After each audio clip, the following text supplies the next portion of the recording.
Değerli MobilTube YouTube kanalı izleyicileri, hepiniz hoş geldiniz.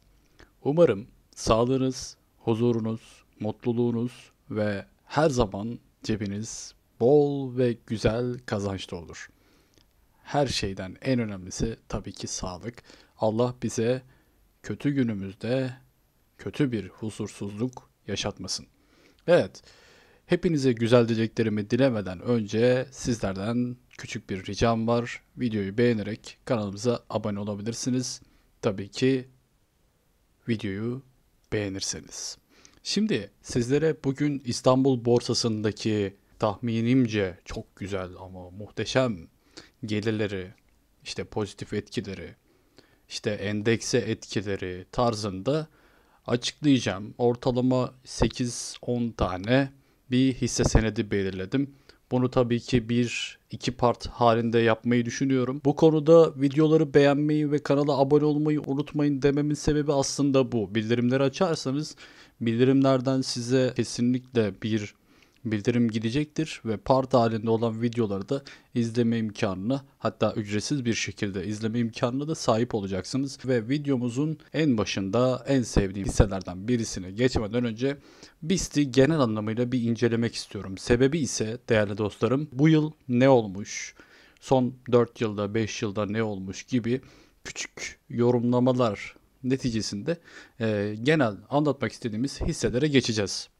Şimdi değerli dostlarımız, BIST 100 endeksine baktığımız zaman, ki ilk önce BIST 100 endeksini söyleyelim ne olduğunu. İstanbul borsasının en iyi 100 şirketinin ortalaması diyebiliriz değerli dostlar. Şimdi BIST 100 endeksi eğer eksi açarsa çoğu hissede eksi açmaya devam ediyor. Yani bu şekilde ilerliyor aslında sistem. BIST 100 endeksi, yani İstanbul borsadaki ilk değerli 100 şirket yine pozitif ortalamayla devam ederse tabii ki diğer hisselerde yeşil yakmaya, yani pozisyon olarak artıya gitmeye devam ediyor. Şimdi bir yılda ortalama %88 bir artış yakalamış. Aslında İstanbul borsasına baktığımız zaman güzel bir hareket diyebiliriz. Çünkü ilk 100 değerli şirketimiz ortalama %100 bir yükselme yaşamış. Tabii ki bunların %9'u Türk Hava Yolları'na ait. Bunun haricinde de bu bilgiyi de vermek istedim değerli dostlarım. Şimdi birinci hissemiz güzel ve sevdiğim bir hisse değerli dostlarım. Türkiye Şişe ve Cam Fabrikaları, diğer ismiyle şöyle göstereyim size. Değerli dostlar, şu anki fiyatlandırması 47.64 ve bir yıl içerisinde 45 lira, özür dilerim, %45 ve 5 yıl içerisinde de %901 kar oranını bizlere getirmiş durumda gördüğünüz gibi. Şimdi ben neden bunu en başa koydum değerli dostlarım? 1935 yılında kurulmuştu sanırım arkadaşlar. Türkiye'nin en köklü ve en eski firmalarından birisi Türkiye Şişe Cam. 40 TL bandında, yani şu an 47 lira bandında işlem görüyor. 2023 yılı, yani bu sene itibariyle de 25 bin çalışanı, hatta daha fazla diyebiliyorum, 25 binden fazla çalışanı bulunmakta. Şimdi İş Bankası'nın %51'lik bir hissesiyle en büyük ortağı konumunda arkadaşlar Türkiye Şişe Cam Fabrikası. İş Bankası'nın %51'i ortağı. Yani siz düşünün değerli dostlar. Şimdi bir banka böyle bir ortaklık yapıyorsa sence bu şirket değerli olmaz mı? Ki bu şirket zaten her sene güzel bilançolar açıklamaya devam ediyor ve ayrıca Paşabahçe gibi çok ünlü mağazalar ve üretim tesisleri de kendilerine ait arkadaşlar. Yani Türkiye Şişe Cam Fabrikalarına ait. Paşabahçe zaten bildiğiniz kadarıyla sadece Türkiye'de satılmıyor. Aynı zamanda yurt dışına da satılıyor ve yurt dışına da ihraç ediliyor. Geleceği hisselerin arasında gerçekten çok muhteşem yerlere gideceğini düşündüm ve son 1 yıla 5 yıla baktığımızda da çok fazla bir yükseliş yaşamamış ve patlama olasılığı çok yüksek ihtimalle olacak diye düşünüyorum. Değerli dostlar, ikinci şirketimiz Türk Hava Yolları ve Türk Hava Yolları biliyorsunuz ki hisselerimizin, hatta İstanbul borsamızın aslında bir gurur kaynağı. Ne demek bu? Şimdi şöyle açıklayayım. Demin size anlatmamın İstanbul 100 BIST yani BIST endeksini anlatmamın bir sebebi vardı. Yani şundan bahsediyoruz. BIST 100 endeksinden bahsediyoruz. Değerli dostlar, BIST 100 endeksinin ortalama olarak %10'una sahip bir şirket var.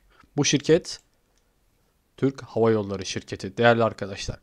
Yabancı yatırımıyla, yerli yatırımıyla, aynı zamanda elinde çok çok çok fazla değerli hissesini tutup satmayan yatırımcılarıyla, güven ortamıyla ve gerçekten muhteşem bir yükselme beklenen şirketlerden birisi arkadaşlar.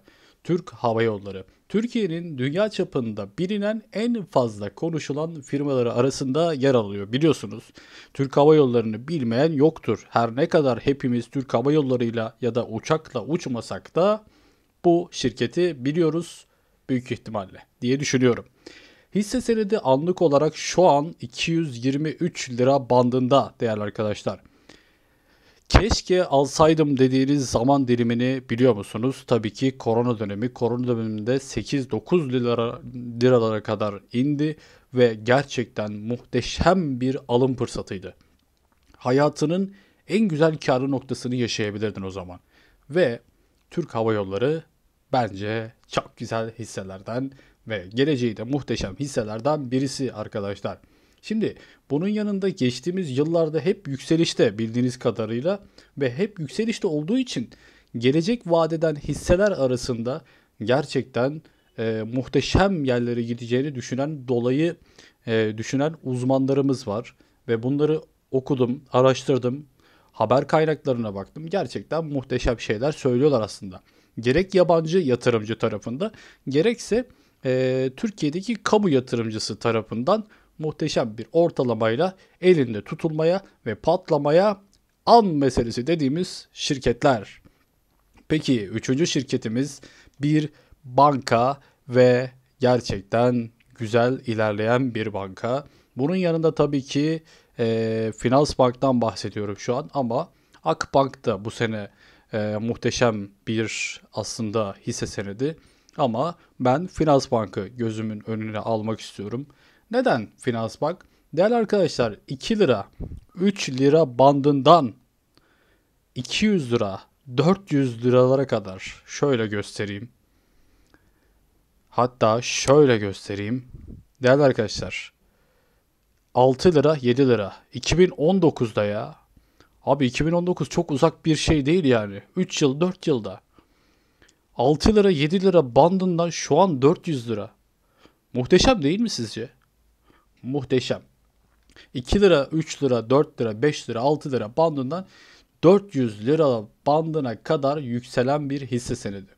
Özellikle son yıllarda en fazla kullanıcı toplayan ve Finansbank, QNB bankalarının birleşmesiyle oluşan bu firmamız 2024-2025'te gerçekten muhteşem bir yıldızla parlayacak hisseler arasında bizlere aslında biraz da göz kırpıyor.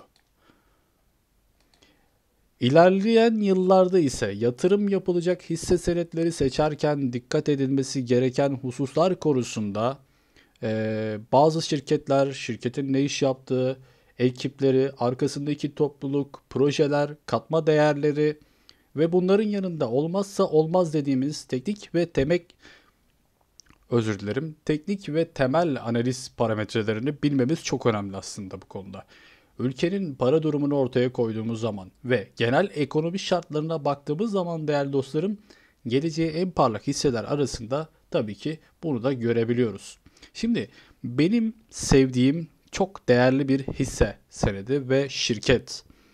Kafein Yazılım Hizmetleri. Değerli arkadaşlar bu bir yazılım şirketi ve son bir yıla baktığımız zaman maksimum %100'ü görmüş ve bundan sonra da son 5 yılda her ne kadar %812 yapsa da gerçekten patlaması an meselesi dediğimiz şirketlerden birisi. Yatırımlarınız sizin kararlarınız. Alacağınız hisseler sizin kararlarınız. Şimdi ben burada bu konuları, bu hisseleri söyledim diye kesinlikle yatırım yapmanızı istemiyorum. kendi araştırmanızı, kendi değerlendirmelerinizi ve hisse senedi alırken hedef stratejinizi belirlerken lütfen araştırın. Manipülatif ve spekülasyon etkilerinden kurtulmuş bir şekilde hisse senetlerinizi alın ve yatırımınızı yapın değerli arkadaşlar. Kafein yazılımına baktığımız zaman özellikle 2018 yıllarında piyasada hisse senedi olarak açıldı biliyorsunuz. Bir yazılım firması değerli arkadaşlarım.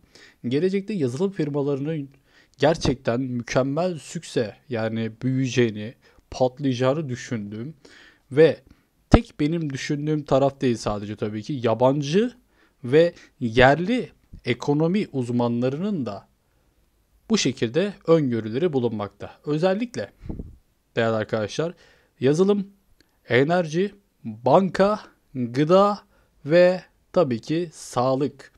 Bu konularda bizim sektörlerimiz gerçekten portföy açısından muhteşem derecede bizleri yatırımcı, para ve kazanç meselesi konusunda bizlere harbiden göz kırpıyor değerli dostlarım. Şimdi diğer bir şirketimiz her ne kadar hala yerinde saymaya devam etse de son bir yılda, 5 yılda yatırımcısına çok fazla kazandırmasa da gerçekten çok ama çok patlayacağını düşündüğüm ve kendini çok çok çok sıkan şirketlerden birisi Ereğli Demir ve Çelik Fabrikaları. Değerli dostlar gördüğünüz kadarıyla şu an 37.38 yani 38 lira diyelim biz buna. 38 TL bandında şu anda bir hisse değerlendirmesi bulunabiliyor. 1960 yılından bakın arkadaşlar bu çok eski bir firma. Çok eski ve yani yapılandırılmış. Yani geriye yönelik muhteşem bir yapılandırma oranı var arkadaşlar. Şimdi Karadeniz Ereğli'de kurulan bir demir çelik fabrikasıdır bu değerli arkadaşlarım. Bunun yanında bu firma hemen hemen her sene yatırımcılarına çok güzel temettüler veriyor ve bunu verdiği için de yatırımcıları bunu elinde tutmayı seviyor. Geleceği parlak hisseler arasında bunu gerçekten düşünebilirsiniz. Yani şu anda 12 ya da 13 bin arasında bir çalışanı var ve sabit yatırımcıları var. Adamlar almışlar bunu elinde tutuyorlar. Satmıyorlar. Ben diyor ki Ereğli Demir Çelik Fabrikası'na güveniyorum abi diyor. Şimdi bunun gibi olan ya da bunun gibi yatırım yani bağlılık çok iyi ya. Abi şirketin büyüyeceğini düşünebiliyorsun anladın mı? Yani ta adam 2019-2018'de almış, devam ettirmiş ve muhteşem de yükselmesini bekliyor. Her an patlayabilecek şirketlerden birisi diyebiliyoruz. Değerli dostlarım, en güzel şirketlerden ve en ucuz şirketlerden hatta prim yapmamış şirketlerden birisi Karsan Otomotiv Sanayi Ticaret Şirketi. Şu anda 9.69-10 lira bandında kendi oranını koruyor arkadaşlar. 250'yi aşkın yatırımcı ile kurulan bir ağır ticari araç üretiminde etkin rol oynayan bir firma arkadaşlar. 250 tane yatırımcısı var. Bu şekilde kuruldu. Türkiye'nin ilk fason üreticisi arkadaşlar. Fason. Fason üreticisi.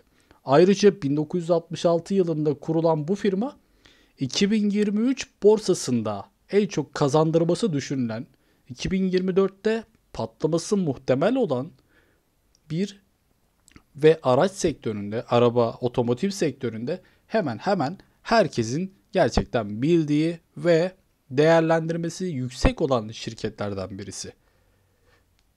Yatırımlarınız sizin kararlarınız. Evet, bir sonraki hissemize geçelim.